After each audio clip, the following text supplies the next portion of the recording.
The cafeteria buzzed with the usual lunchtime chaos when Marcus Aldridge swept through the double doors at exactly 12:30 p.m., his designer shoes clicking against the polished floor.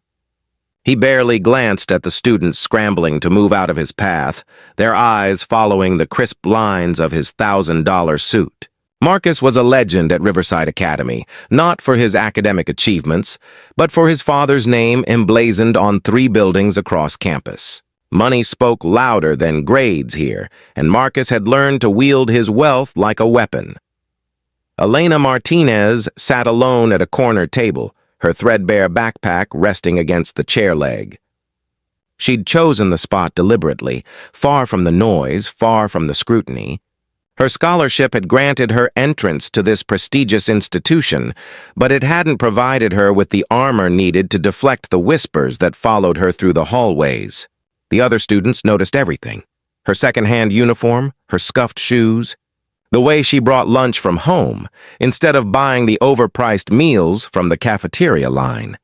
She was reviewing her biology notes when it happened. Marcus, distracted by his phone and surrounded by his usual entourage, collided with a freshman carrying a tray. The bowl of tomato bisque launched into the air as if in slow motion, spinning twice before gravity claimed it. The soup cascaded down in a red wave, splashing across Elena's white blouse and pooling in her lap. The cafeteria fell silent. 300 students held their collective breath. Elena stood slowly, soup dripping from her clothes onto the floor. She looked down at the stain spreading across her only good shirt, the one she'd ironed carefully that morning at 5:30 a.m. before catching 2 buses to reach the school. Her hands trembled, but she kept her face perfectly still. Marcus finally looked up from his phone.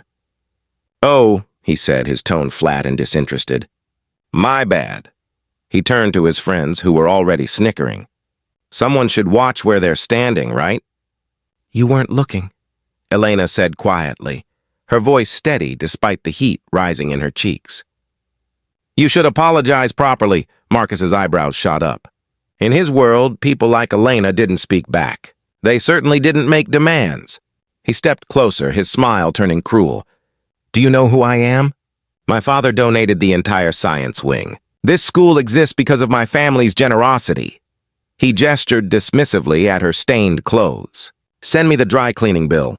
"Actually, never mind, just throw it away. I'm sure it wasn't worth much anyway."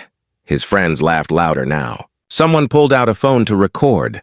Elena's jaw tightened. She'd endured months of subtle mockery, the casual cruelty of privilege that had worn away at her dignity like water on stone.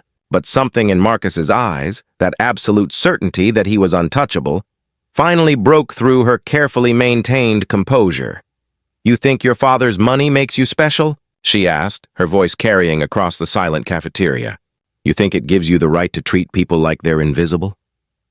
Marcus's smile widened. "I don't think it, I know it. This is how the world works, scholarship girl. Some people matter and some people are just—" He waved his hand vaguely. "Background noise. Interesting perspective." The new voice cut through the tension like a blade. Everyone turned to see Principal Whitmore standing in the cafeteria entrance, her expression carved from ice.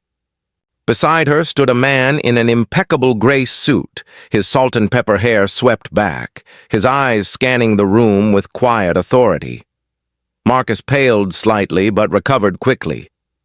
"Principal Whitmore, this was just an accident. I was about to help—" "I heard exactly what you were about to do," Principal Whitmore interrupted. "Mr. Chen, I believe you've seen enough." The man in the gray suit stepped forward and Elena felt her stomach drop. She recognized him now, though she'd only seen him a handful of times in her life, always from a distance, always busy with matters she couldn't understand. Dr. Raymond Martinez didn't believe in showing favoritism to his daughter. When he'd purchased Riverside Academy 6 months ago through his private equity firm, he'd made Elena promise not to reveal their connection. He wanted her to succeed on her own merits, to build her own path without the weight of his influence. But that rule apparently had limits. "Elena," her father said softly, his eyes taking in her ruined clothes, the soup still pooling at her feet. For a moment, his carefully controlled expression cracked, revealing something raw beneath. Then his gaze shifted to Marcus, and his face hardened into something that made the temperature in the room seem to drop 10 degrees. Marcus looked between them, confusion flickering across his features. "I don't understand." "Who?" "Dr. Martinez is the owner of this institution," Principal Whitmore said crisply. "He acquired it last spring, and Elena Martinez is his daughter." The color drained from Marcus's face. His phone slipped from his fingers, clattering against the floor. Around them, the cafeteria erupted in whispers, phones appearing as students frantically typed messages and updates.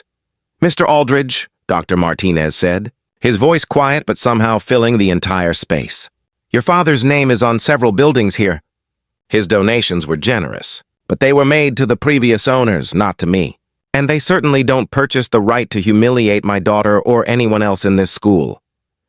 "Sir, I didn't know," Marcus stammered. If you had known, you would have behaved differently." Elena's father stepped closer, and despite his calm demeanor, there was steel in his posture. "So you only show respect to people who can affect your status?"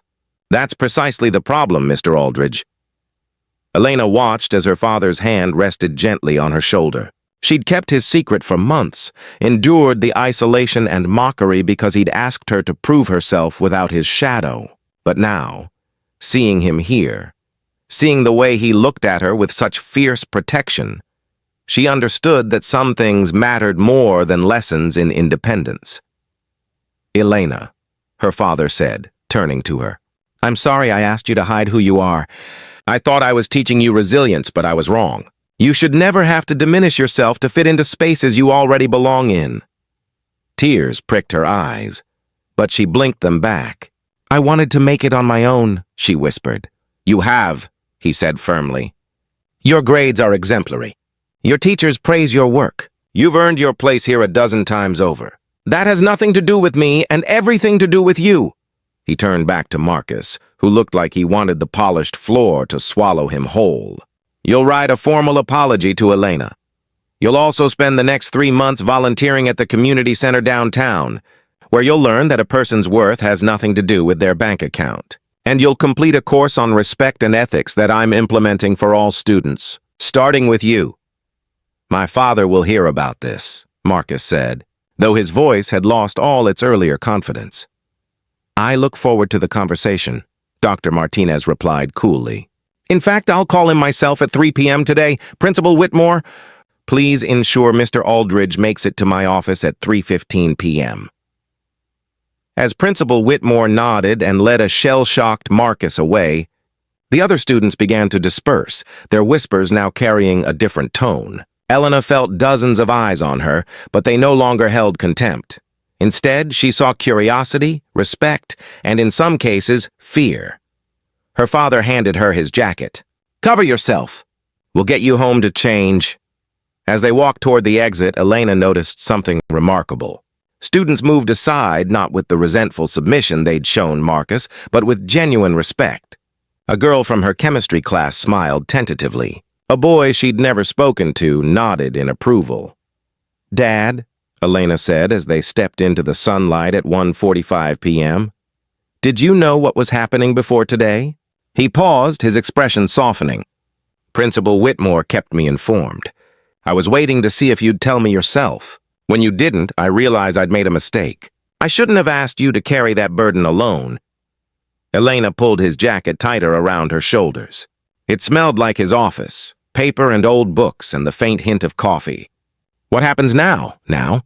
Her father smiled, and for the first time that day, it reached his eyes. "Now you go back tomorrow with your head held high. Not because of who I am, but because of who you are. The rest of them are finally seeing what I've always known, that you're extraordinary all on your own." As they drove away from Riverside Academy, Elena watched the buildings disappear in the side mirror. Tomorrow would bring new challenges, new dynamics, new conversations. But she would face them as herself, Elena Martinez, brilliant student, scholarship recipient, and yes, daughter of Dr. Raymond Martinez. All of those truths could exist together. She didn't have to choose. And somewhere in the cafeteria, beneath the fluorescent lights, a stain remained on the floor where the soup had fallen. A reminder that sometimes the smallest incidents reveal the largest truths about who we are and what we value.